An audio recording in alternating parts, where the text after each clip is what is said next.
choice between selling it for 65 grand, plus probably another 10,000 improvements in and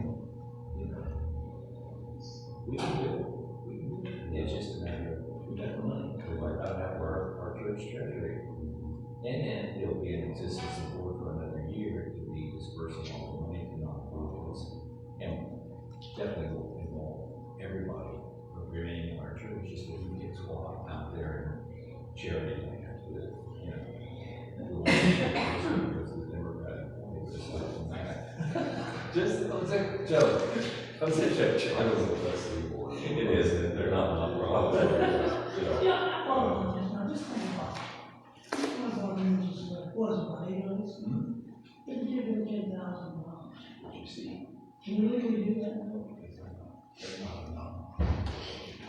You can't go on Okay, so it said, we're not, but you want to do this. So, for all their reads, this person.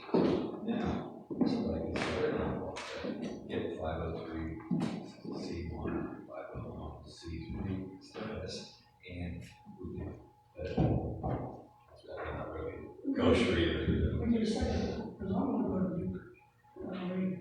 You go with me? Oh, yeah, I will occasionally. I'm not going to be able to work ready. No, just Yeah. so people will get them. See, I'm going over. What if a bunch of us would do it? I'm going to say, I'm going to give them $20, $50. That's a thought. Just think about it. Think about it. Sure, absolutely, absolutely. Take your money. Take your money. I would recommend to do a letter from the insurance company, and we got a question here to fill out the So it's pretty simple. I think you'll you'll have it before. Okay. Yeah, well, I have to. No problem. You want to do it next Sunday then? Yeah. Okay, perfect. Well, we'll be in order next Sunday. Well, whatever. Okay, sounds good. Good. Sure. No, I'm just asking. I'm just simply saying. They haven't said anything. No, they don't.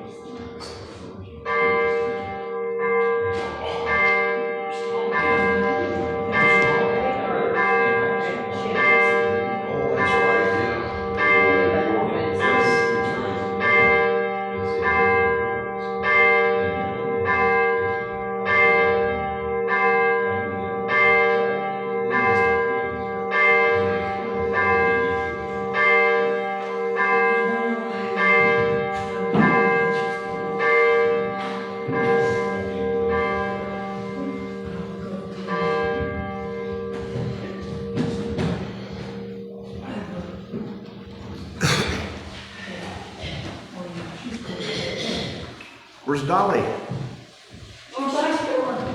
What? She's killing me. Oh, okay. She's back here. I was going to say, did you drive yourself?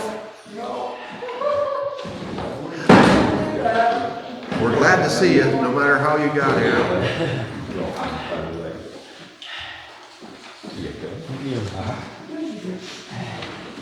Okay, welcome to First Universalist Church of New Madison. Nice fall day, Thanksgiving week. Derek is here with us from El Dorado for our Thanksgiving presentation, and we will be at El Dorado next week. And it's a stay afterwards for a meal.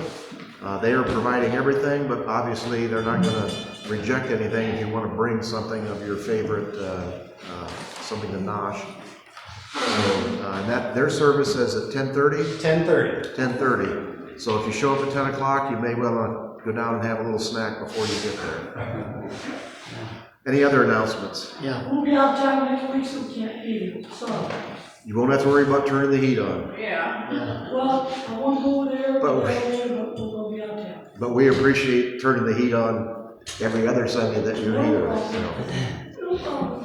El Dorado's church is having their annual cheese ball sale. If anyone's interested in ordering some, let me know. I'm going to turn the order in this afternoon. Oh, cheese ball, El Dorado, Yeah, $10 a cheese ball. $10, and it has to be turned in today. Yeah, So- let me know and I'll turn it into Jill, look at it after church. Okay, And they'll be ready to pick up December 9th, and I can pick them up and bring them to Madison that'd be and great. distribute them. So let me know if you're interested in a cheese ball. It's Yeah, a good okay. fundraiser and it supports the work of the women's group at the El Dorado Church.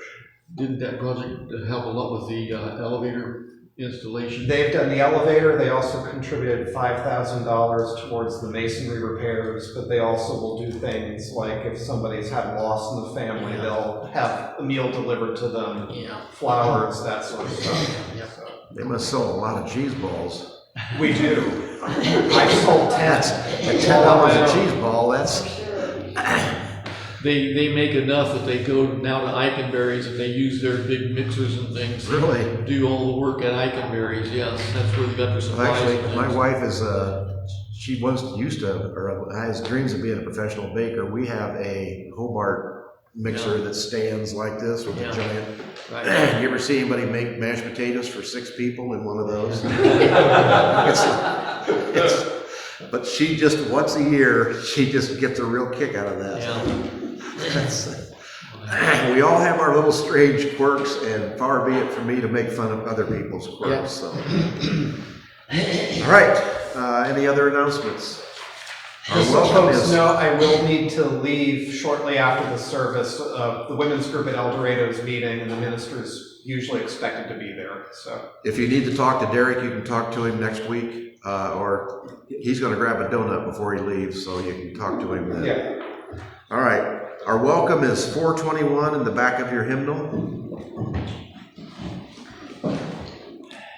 Oh, sing a new song to the eternal. Shout praise, all earth. Break into music and song. Praise the eternal with lyre and song.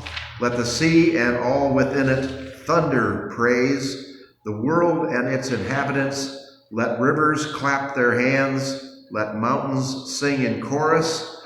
Oh, sing a new song to the eternal. That's from Psalm 98.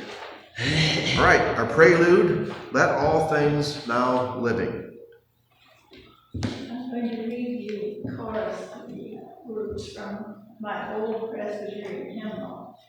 The title is Let All Things Now Living, and that's what I'll be playing for the Thanksgiving song.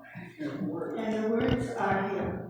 Let all things now living, a song of thanksgiving, to God our Creator triumphantly raise, who fashioned and made us, protected and stayed us, by guiding us on to the end of our days. My old Presbyterian hymnal.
Very Thanksgiving ye. For chalice lighting, for what shall we give thanks? The wheel of the year has turned again. Once more, Thanksgiving season has arrived. How shall we sing our song of gratitude now? Especially, how shall we sing our song of gratitude now? For what shall we give thanks?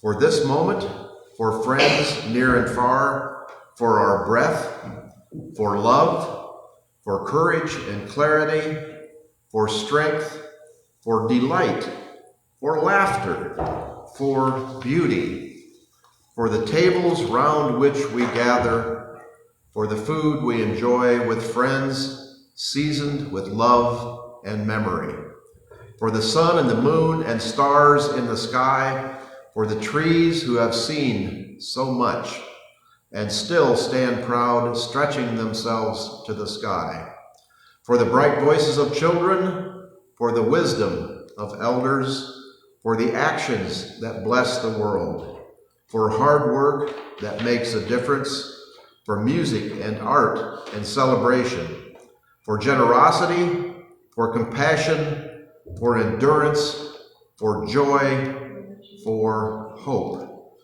For all these things we give thanks as we worship together.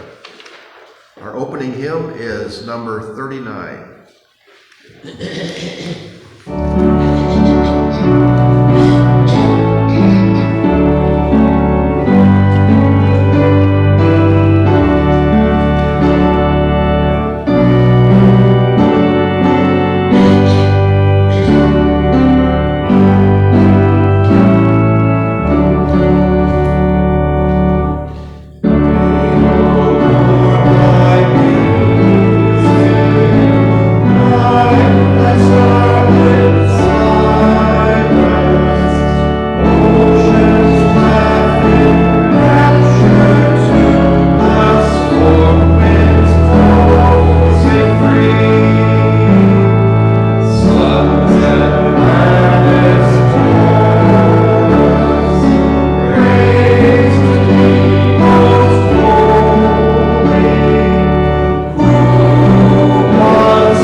Thanksgiving.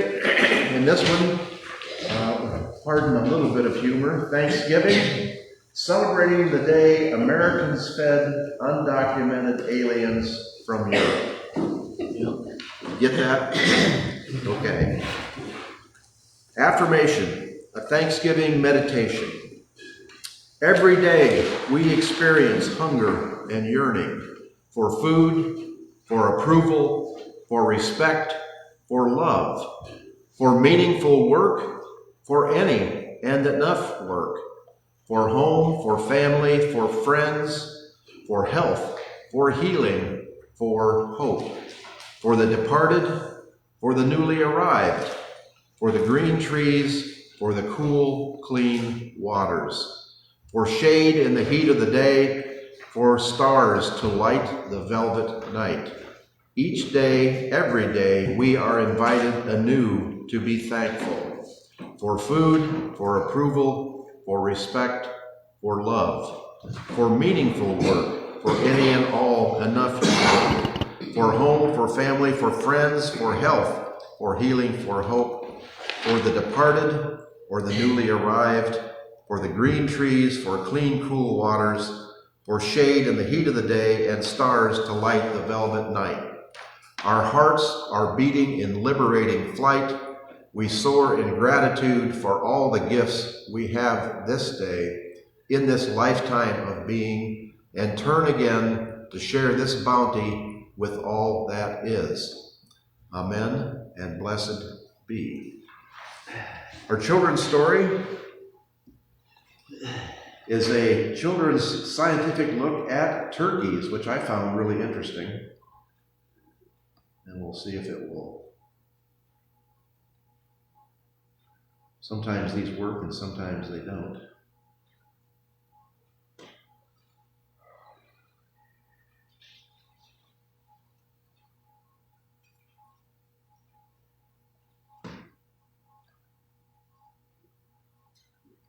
This one looks like it's not going to.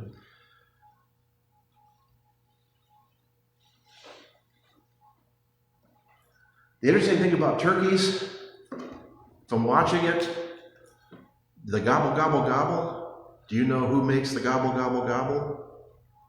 Only the male turkey does the gobble, gobble, gobble. The hens, oh, there it comes. Maybe. Yeah. No.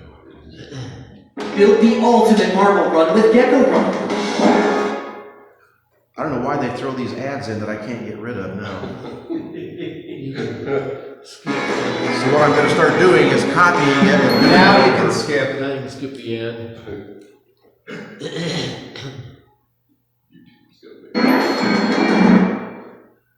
I don't think our connection is too good.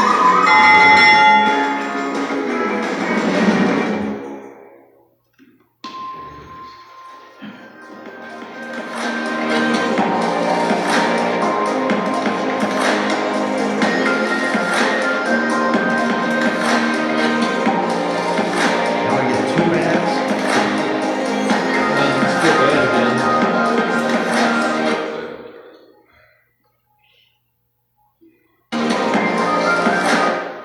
That's not going to let me.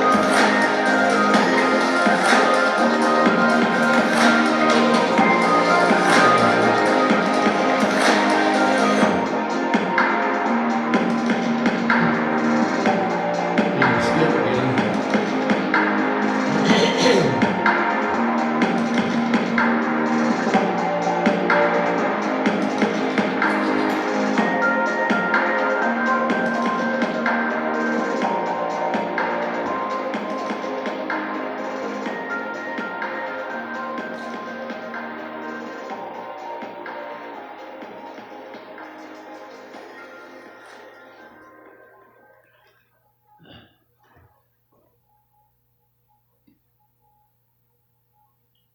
I don't think this is ever going to end.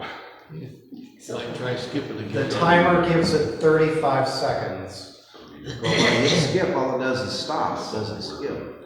But this wasn't on when I did it at home. They must know they have a captive audience. Have you had any work on that?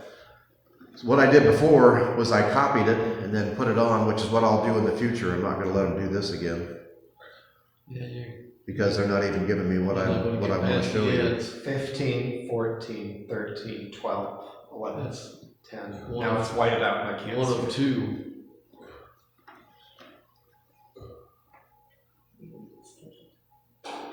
See, when it says skip, it doesn't skip. All it does is Yeah. Still all got it does another is ad stop. coming.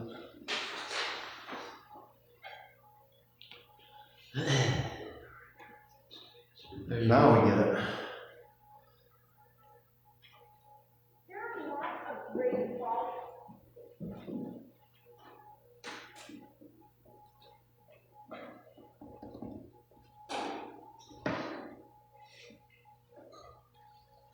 Yeah.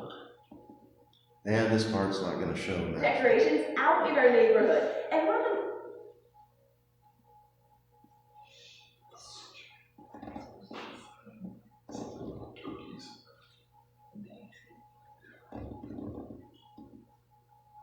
Yeah, we're not gonna waste time on that. Turkeys, only the males gobble. Interestingly enough, turkey poop, they had made a big deal out of. If you're in the turkey yard and see a nice little pile, that's a hen. The male turkeys is a question mark, and I'm not sure exactly how that happened. They didn't explain it, but it was pretty interesting through that. So, and there's a lot of other little interesting facts they had. So, that's it for the turkey thing. From now on, we won't do that. I'll just take a picture of it or I'll video it and then do it on the other side. I have a couple additional facts for turkeys. Yes. Since it's Thanksgiving. Anyone know what a baby turkey is referred to as? It's not a chick. No. It's called a poult. P-O-U-L-T. Okay. That's a baby turkey. And turkeys are an unusual bird that in some breeds, in some instances, they can reproduce by laying an egg without it being fertilized and yet producing a young poult. And that's called parthenogenesis. Now that was something that they did not have One here. last fact, I used to, when I was still teaching back in the 70s, ask my students if they were going to have, anyone was going to have fried turkey versus just turkey roasted. And that would always get them a bit quiet. It would settle them down. They would actually pause for 10 minutes, or 10 seconds, I should say, and think about it. And I would always say, when you go home, ask at the family table at Thanksgiving whether anyone at the table has ever had fried turkey. Well, finally a student came in and said, Mr. Ross, there's no such thing as fried turkey because it's so thick you couldn't fry it in a frying pan. Now, little did we know that later on, thanks to folks in New Orleans and other places, and thanks to Lowe's and other box stores, there's suddenly more deep fried turkey vessels coming about, but that was well after my inquiry from my students asking about fried turkey. Thank you for humoring me with that story this year in the midst of our worship service. Yes, and as Chaz probably knows, the advent of fried turkey in a big pot with boiling oil has had the fire department and the rescue squad called out many times, because if you put a wet fried turkey in boiling oil, you get a really nasty explosion that burns the crap out of people. Yeah. So I've seen more than one of those, either at the emergency room or on the rescue squad. But fried turkey is so popular, I see now that Arby's, you can get a fried turkey sandwich at Arby's, so. So I could no longer ask that question. So you I was should, still teaching. yes, it's not the frying pan, it's out of the frying pan into the fire, but it can be done. All right, let's see, where are we here? Joys and concerns. As usual, we're going to light a candle for the Ukraine. The Koreans are still fighting. The Russians are now using a new ballistic missile that has multiple warheads.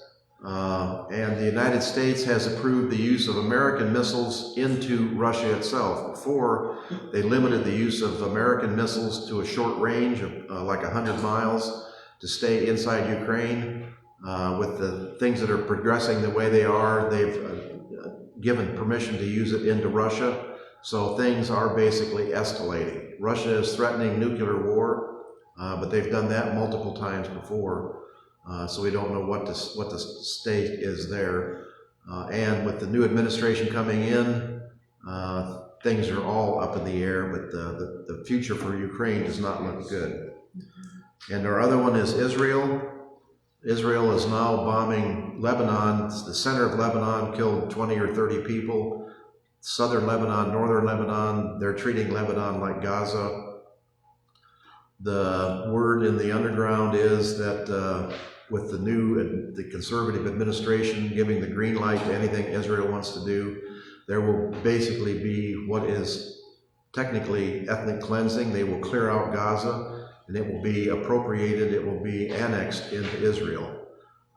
And that will be a turning point in the history of the Middle East. So, a candle it's for like a candle also for Palestine, as well as Gaza, and the starvation that's going on as a result. an intentional. Starvation is so severe right now that there are most food trucks, if they're able to get through a variety of complex issues, they can't possibly feed all of the people.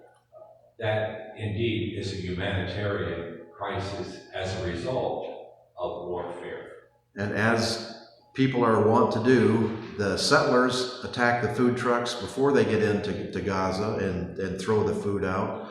Once they get into Gaza, the Hamas and the other forces, the armed militias, they grab the food trucks and take the food for themselves, so the people who really need the food are the last ones in line to get any food. It is really a terrible situation, but not unlike the situation in war as it proceeds around the world and has in the past. This is nothing new. This situation has been repeated multiple times in the past, and all you have to do is look to history to see where it goes. The scary thing is, in the past, there used to be the United States, a very prosperous, powerful, strong country to stand up on the side of right. If you remember after World War II, the Marshall Plan, where they gave food to Japan, they gave food to their defeated enemies, to the Germans, and basically brought them along into a democracy. That era of civilization may be passing, unfortunately. So we'll just have to see how that happens. All right. Tim, I have one here. Yes. I was reading my Dayton Daily News this morning, and I was in the obituaries, and I ran across this Mr. Phil Case from Germantown, 71, passed away. And I remember Phil and his wife Ann performed here at one of our Harvest Sounds concerts several years ago.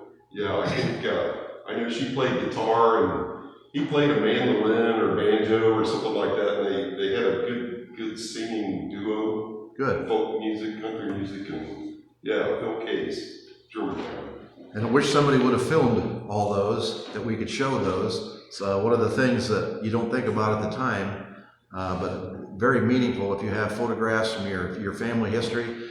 It's kind of interesting, and we're lighting a candle for the Cates family, and we're lighting a candle for those suffering natural disasters. Flooding in Carolinas, Georgia, Florida, now California is having flooding. Washington and Oregon are having huge, almost hurricane-style wind damage. Natural disasters are befalling the country. Some might say it's punishment for the result of the election from God. Probably not, but maybe. So anyway, we're lighting a candle for all the natural disasters all over the country and the people that suffer from those. Right. Anything else? I've got these things which I've been here the whole time I've been here and I never really paid any attention to. We light this last candle to remind us that some of the most exuberantly felt joys and painfully felt sorrows lie unspoken in some hearts here assembled. But that's very well put. Okay, our message, the nature of God, a message for Thanksgiving, and we have the Lion and the Lamb.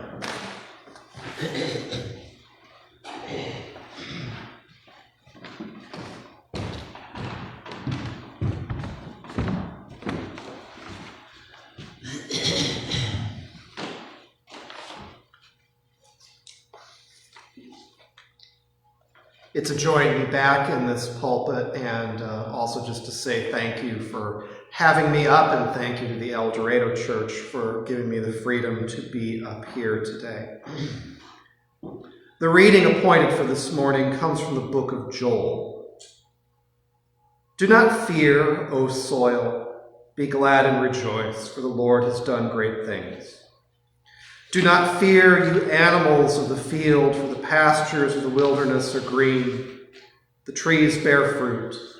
The fig tree and vine give their yield. So one of the fringe benefits when I come to preach here in New Madison is the drive up from Richmond. I take State Route 121 up through New Paris, all the way into New Madison. It's a winding path with rolling hills, trees, and farm fields all around. It's not a route I drive very often, though. It's very rare Typically, I go to El Dorado not on 121, and I don't head up to Greenville very often. So I see this route about once a month.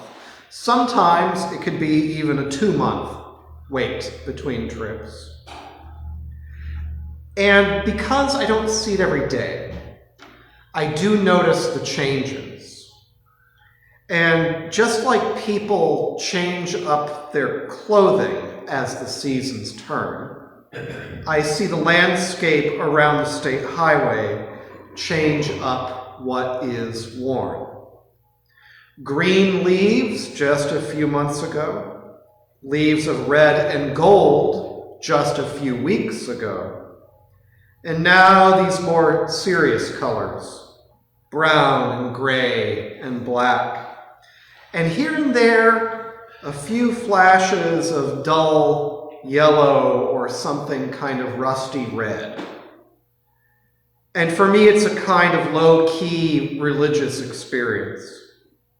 Now, it's not the kind that revival preachers will call miraculous.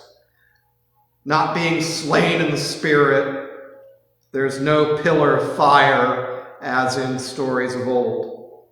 There's nothing at all supernatural to it. In fact, all of it is perfectly natural. And in it, I have seen something of God. It has been and continues to be a revelation of sorts. The brown and the gray and the black and the little bits of gold and rust, these are symbols of thanksgiving, presented to me by nature. Thanksgiving is one of those oh so very American holidays. Dare I say, it even ventures into the realm of holy days. Yeah, Canada has its own Thanksgiving, which is celebrated on the second Monday of October each year. And Germany has a folk festival called Erntedankfest, but nobody gets a day off for Erntedankfest.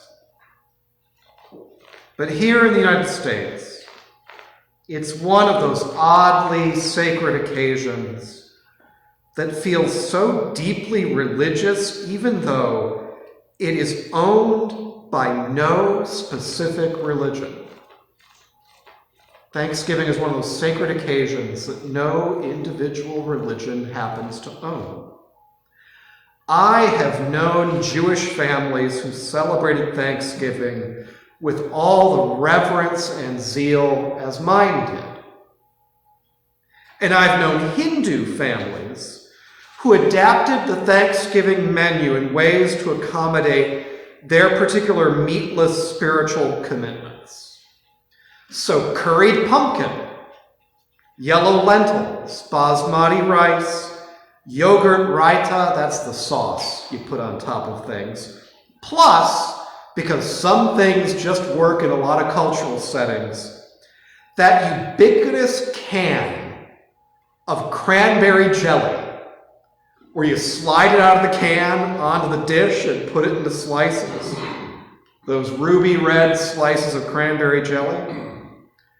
Some things oddly do translate between cultures, even if they are as lowbrow as a can of cranberry jelly.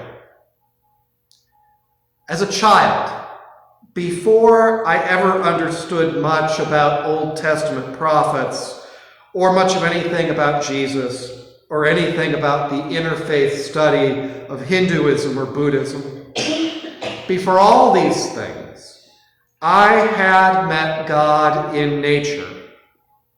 Now, I don't think my family officially approved. I think it seemed just a little bit too pagan for a nice Lutheran child. And I remember the admonishment not to mistake the Creator for the creation.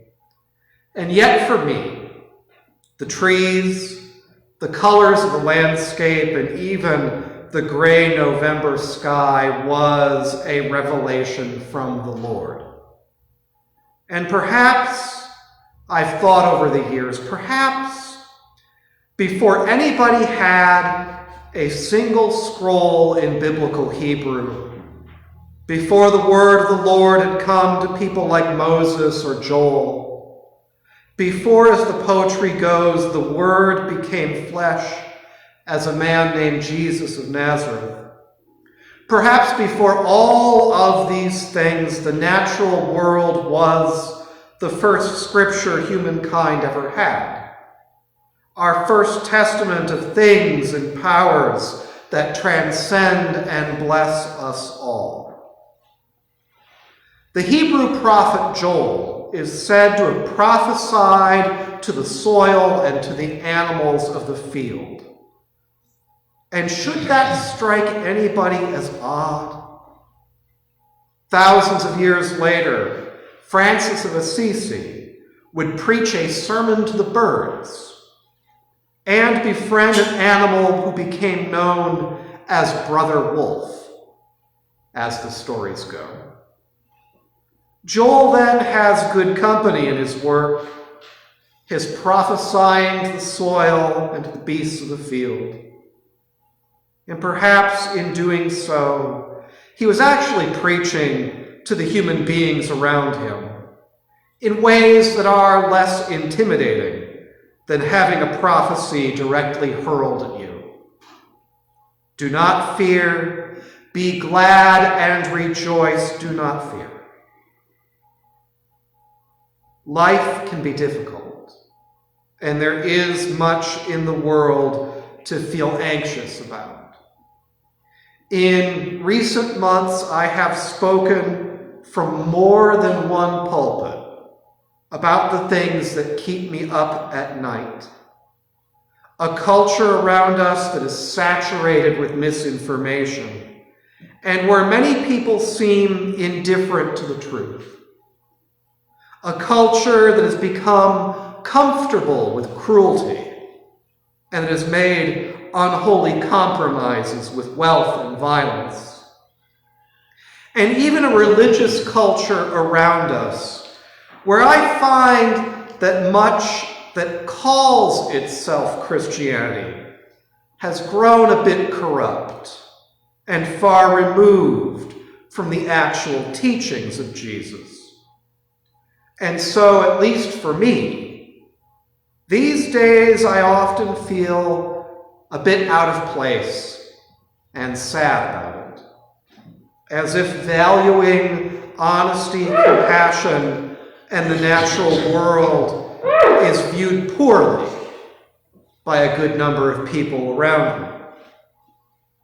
Life can be difficult, life can be scary. Even in the best of times, we can struggle with illness, with financial uncertainty and grief for loved ones now gone from us. And during the holidays, those things are even harder to deal with. But this Thanksgiving, remember, do not fear, and be glad and rejoice, even if you can only do so for one day. Because not every day is meant for worry and struggle. The pastures of the wilderness are green. The trees have borne their fruit, and so has the vine. Take a little time for joy and gratitude. And I ask you, if even for a day, to see something sacred that I call God, present in the fields and in the trees, and in the hearts of those around you who are kind. Even though the various days of tomorrow will come and will present worries enough, even so, come Thanksgiving Day, it is my hope that you'll return your hearts and minds to the foundations of things, to the centers of reality, to the powers in nature that uphold and bless us all, and that you will give thanks.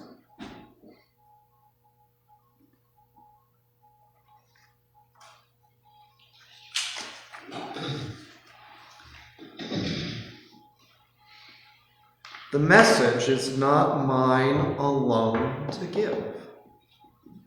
At this church or at the El Dorado Church. And I wonder what is stirring in your hearts and minds this Thanksgiving.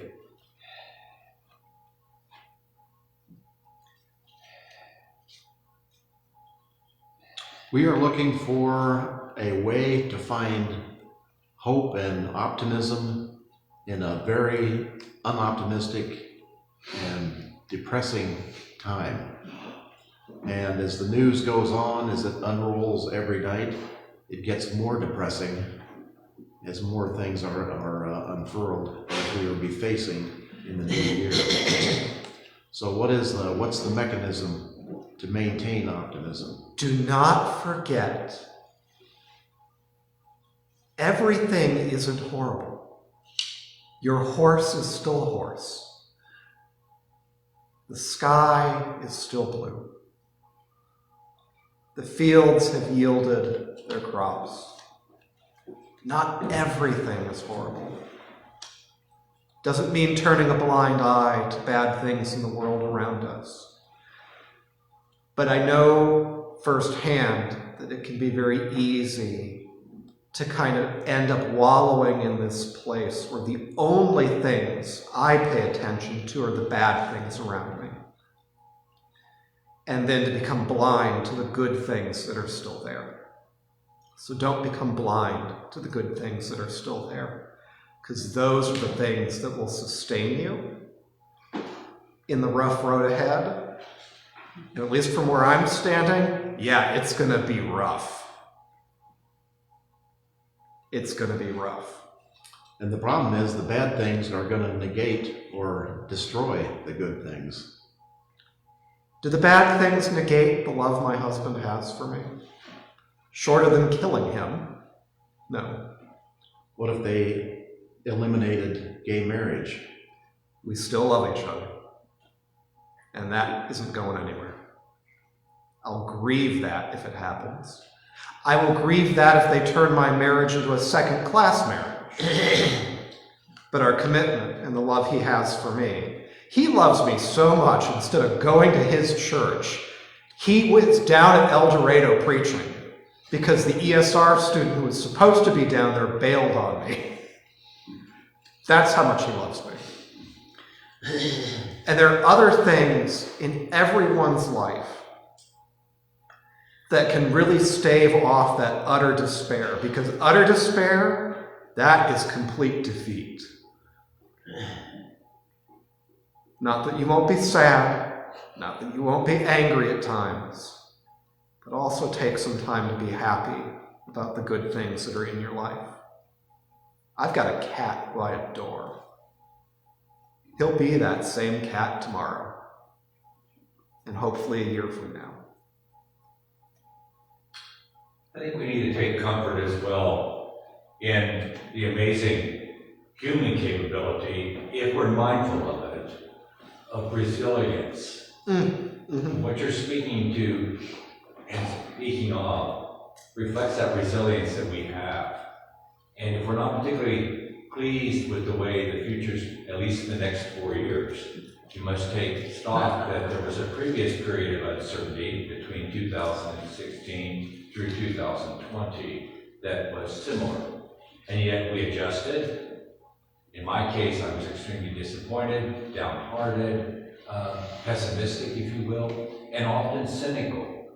But that resilience that carried me through that period can carry me through, and as well as others, through this coming 4-year period. And a good dose of gratitude can be very helpful. I had a phone call yesterday with somebody I know, decent friend of mine, who's transgender. And given the level of vitriol that is put out there towards transgender persons, this autumn has been emotionally a very bad autumn for him. So much so that he ended up hospitalized for a bit with depression. One of the things the psychiatrist said is not to negate the bad things that are being directed at you, but keep a gratitude journal and just every day write down 3 things you're grateful for. And he told me, you know what? It has made a difference. The bad things, I'm still aware that they're bad, and I feel angry and sad about them, but it gives me some strength, and it also keeps me from ending up completely at the bottom of the pit by being aware, yes, I've got these friends and I'm grateful for them, and I've got these family members and I'm grateful for them, and he's got a job that he enjoys and is grateful for it. It's not to negate the difficulty, but you're going to need something to carry you through. And the upcoming holiday of Thanksgiving. Yeah. It encompasses gratefulness to a high degree, and it is a reminder, but I also put it out there that for some people the holiday season can be difficult. And especially if there's been a loss or health problems or financial problems. Even so, in the midst of it, to dig around and find something that you're still grateful for can be an enormous comfort and the fuel that carries you through.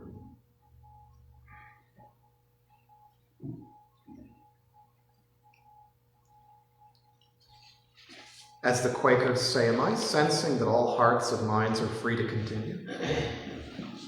I suspect so I will switch places with Tim.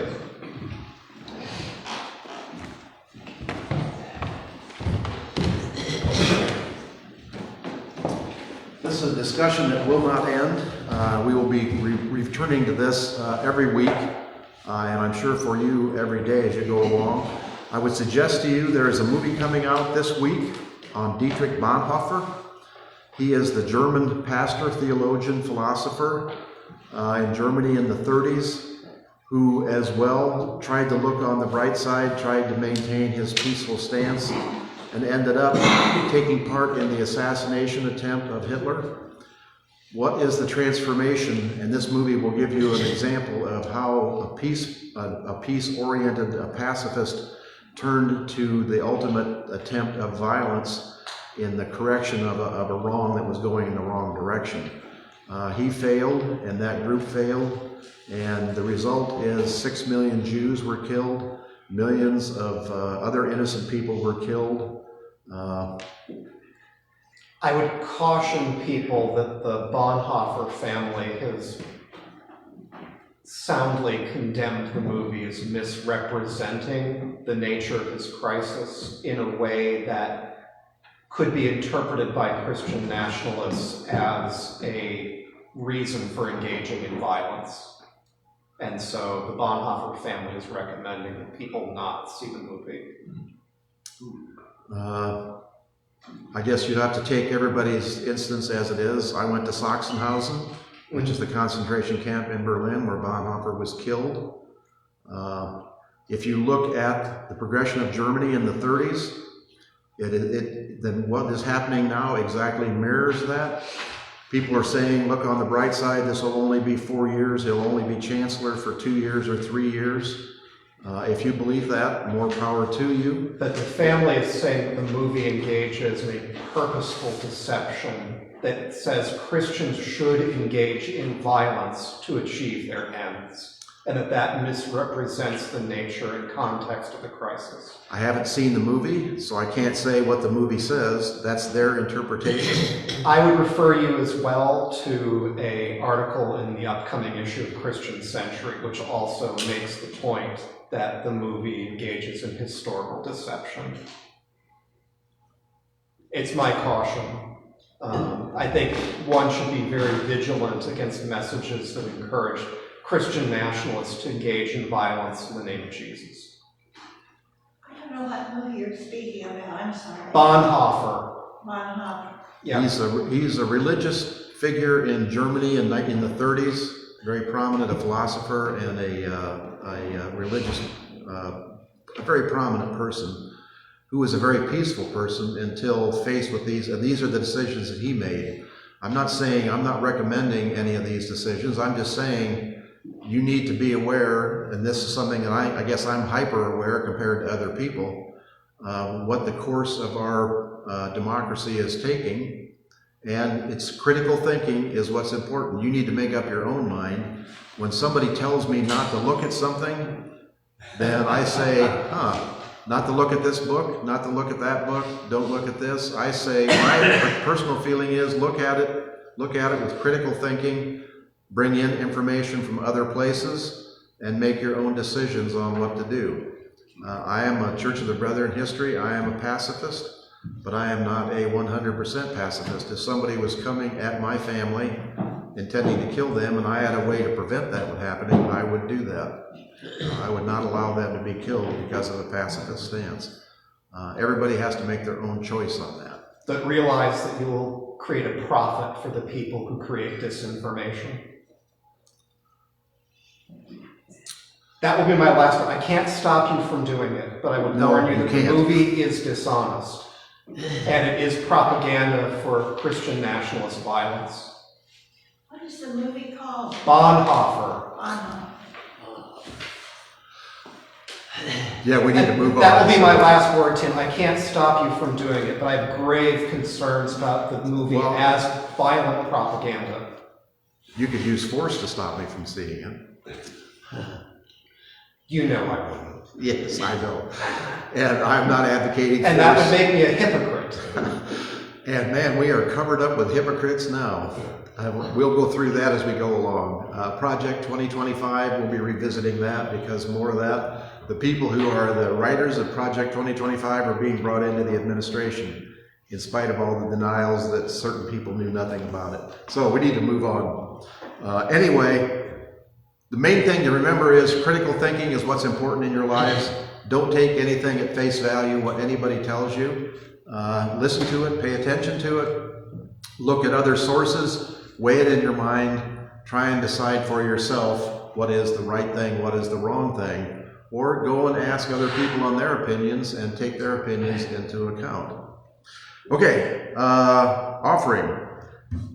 Anything that you can contribute to help out the community, we will be still contributing money for the first month or the first Sunday of every month to the food pantry.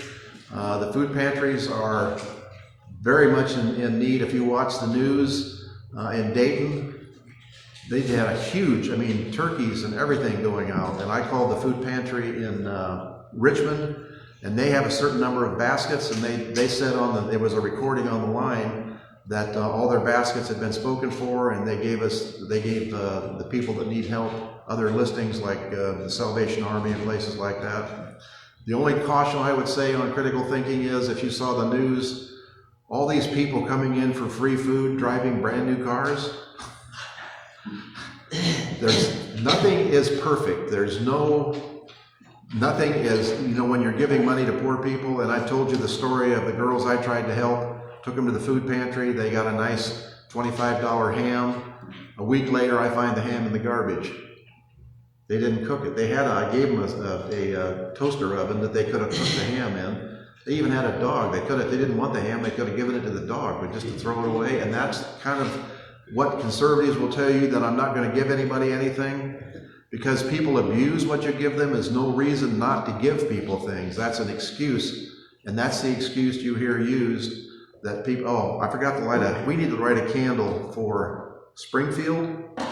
How many of you have heard about the news in Springfield? Trump actually said there's going to be a mass deportation the first day he's in there, and we are starting with Springfield, Ohio. In Springfield, Ohio, on CBS News 2 days ago, people are fleeing. Haitians are leaving Springfield. They're going to big cities where they think they can hide in the cities. They're going to New York, Chicago, Philadelphia. They're just abandoning the city of Springfield. These people are in a panic because they know they have a target on their back. They interviewed the owner of a restaurant. She's staying because she's trying not to give up her restaurant, but you could see the fear in her eyes and the fear in her voice of she's being threatened by the oncoming president of the United States with deportation. These people are here legally, but he is going to cancel their legal acceptance into the United States and try and deport them. And deport them where? To Haiti, where people are being killed. Now you can't even fly an airplane into Haiti because the people are shooting at airplanes landing at the airport. And this is where you're going to send these people back to? What is the moral stance? What is the moral position And that's when I talked about after World War II, there was a nation in the world, the shining city on the hill, that helped other nations come back. There's nobody, if the United States goes down, there's nobody left to bring us back into the light. So enough of that. If you can offer something, please do. If you need something, let us know. And we're going to hear, let's see, Wildwood from everybody, from, Maybelle Carter. Yeah, we'll love that.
Closing hymn is 207. Earth has given us a garden.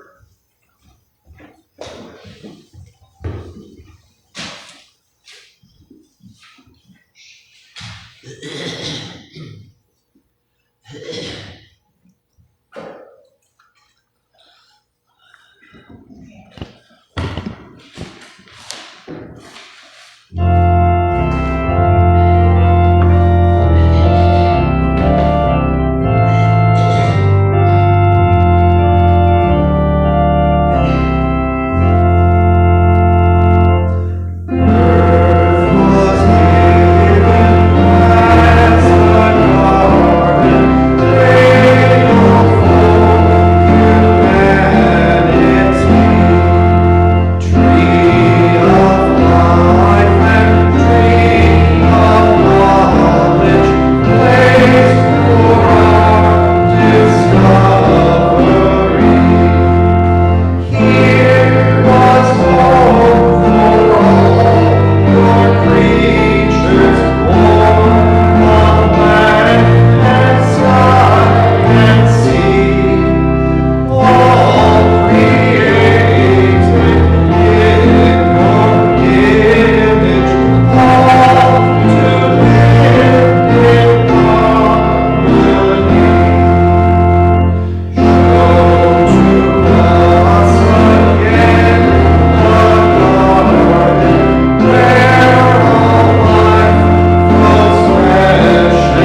use our power for good.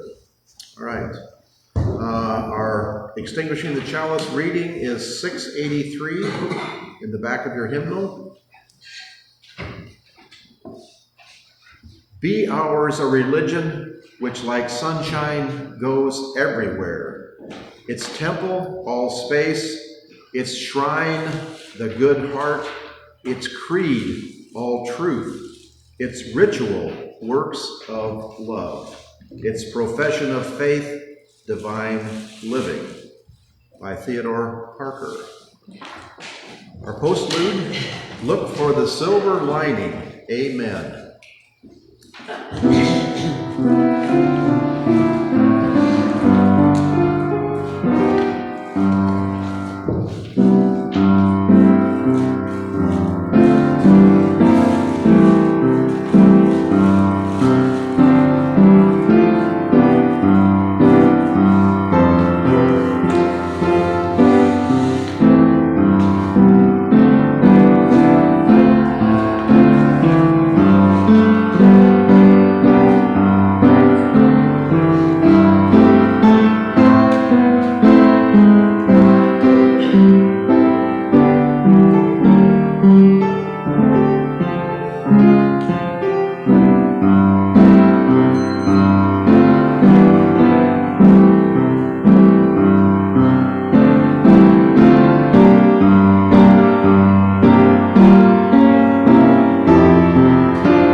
The silver lining. We leave our last candle lit as we do always for all those hopes and dreams, those fears and trepidations which you're not able to speak, maybe you're not even aware of. If there's anything we can do to help, please let us know. Thanksgiving from the horse. I should have, and I'll probably, it won't be next week because we'll be at El Dorado, but after that I'll bring you some pictures from the horse parade last night in Greenville. Not very many, it was very short, not very many horses than they usually have, a lot more individual horses, not very many teams. But the fire department decorated the ladder truck, which was pretty incredible. And I have a movie of that, so I'll show you that. And the one guy who was all dressed up on his horse, I've got a movie of him, so I'll show you that. And then I'll probably bring you a picture of Curly, who I turned out into the pasture before I clipped it, and he got into the burrs. So his whole mane is one big thing of burrs. And I put on Facebook, should we comb it out or cut it off? And the unanimous decision was I have to go out and comb it out. So I guess I'm going to get some hair conditioner and splash it all over him and see if it'll dissolve those burrs and pull it out. But I'm not doing that till I get the pasture mowed because he'll just go get right back into them again. So have a good Thanksgiving. We'll see you next week at El Dorado. There's donuts and coffee. Thank you very much. Thank you, Derek. Derek, one. You're welcome. Good buzz, 2, 3, 4. Good job. You know what? Ladies, how are you? I'm nice. Very positive attitude.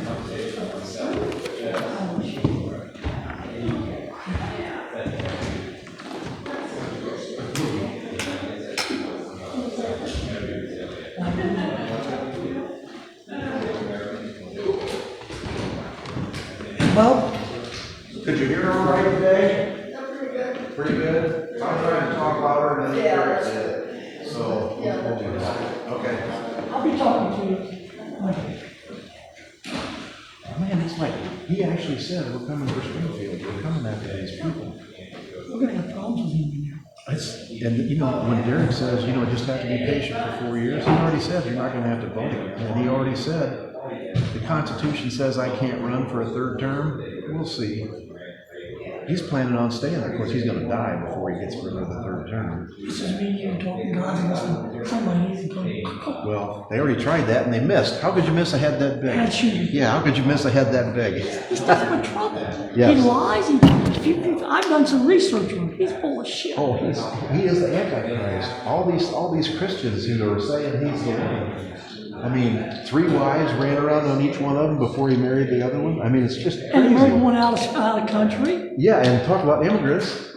Yeah, he talked 2 sides of his And then mouth. brought her parents in, illegal immigrants, and brought her parents over. Yeah, but it's okay for him to run his story. He tells what he wants to lie. Yes. Is that fair? It's just, these people go by it, and I mean, they'll believe anything he says. That's a cult. That's exactly what a cult is. And I had a couple guys, you don't like him? I said, no, I'm not like him. Someone needs it. And my wife